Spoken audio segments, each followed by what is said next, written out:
Cool. We're rolling. Okay, so the idea is that with a press roll is that before we had ding, ding, ding on the ride cymbal, we had this on a snare drum, right? So if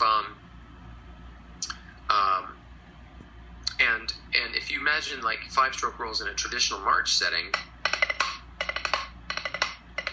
right? The roll has a beginning, middle, and end, right? The 5 strokes tell a story, and they, and it ends. So what the New Orleans drummers did was they took the idea of this and added, and again, I'm on a rubber pad, so these buzzes aren't going to sound so great, but so they played those rolls a different way, and they swung them. So instead of being it was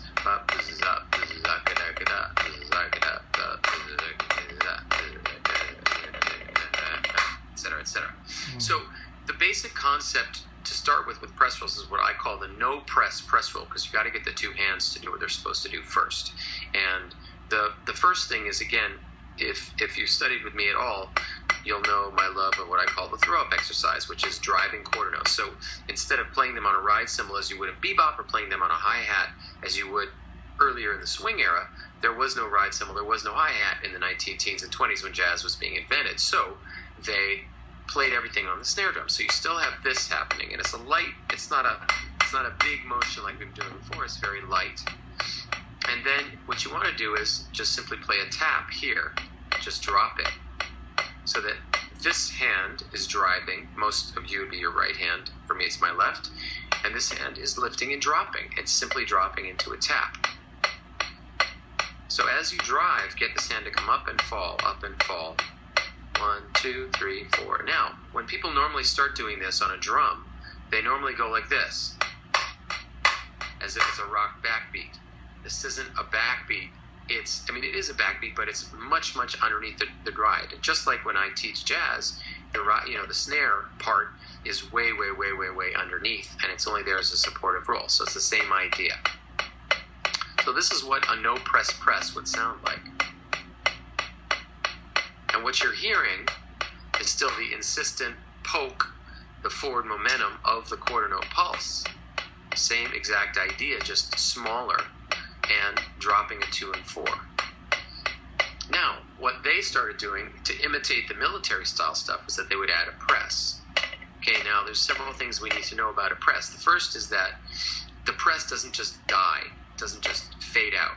If you imagine a series of 5-stroke rolls tied together, the 5-stroke roll has an end. So, and 1, and 2, right? It doesn't just go and it concludes on the next beat in this basic example.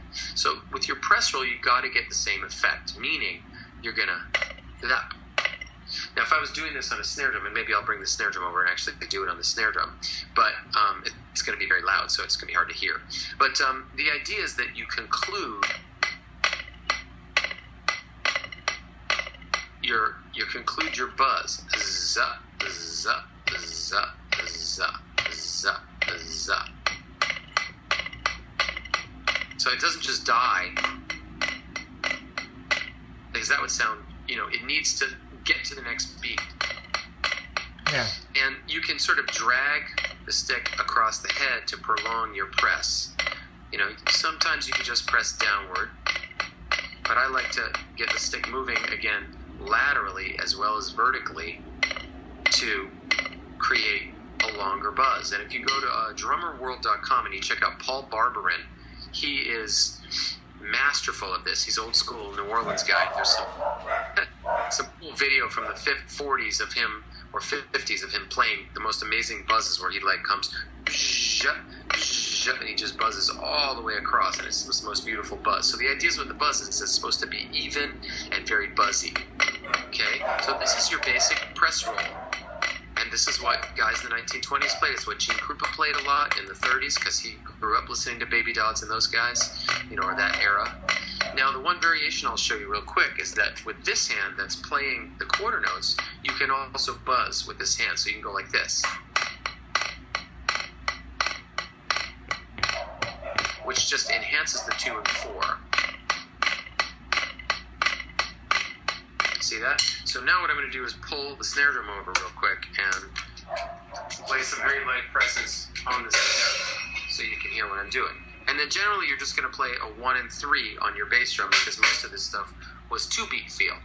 Although the bass drum is really imitating the tuba part, and because the tuba part is a New Orleans thing, it's syncopated. So it's not just boom, boom, boom. It's like boom, boom, boom, boom, boom, boom, boom, boom, boom, boom, boom, boom, boom, boom, boom, boom, boom. And so on top of that, you're pressing. So here's the basic no press roll.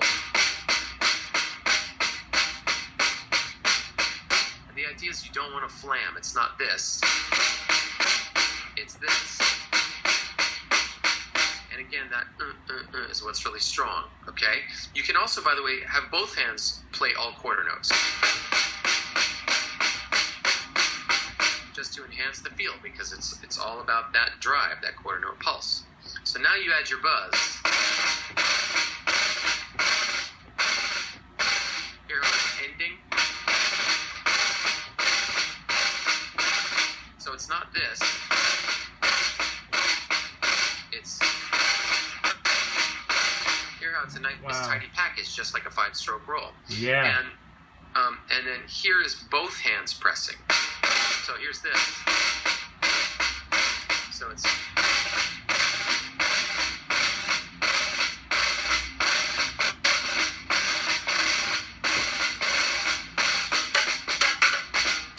Right? So the idea is to feel those rolls and to feel the pulse happening. Now, one cool thing that you can do, there's many different motions you can use to make your press.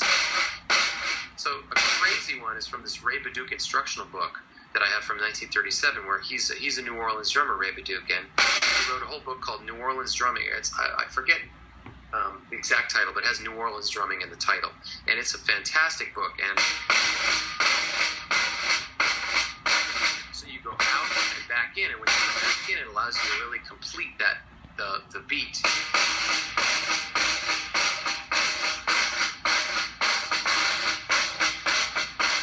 Use that a lot. And then, of course, you can get the speed up.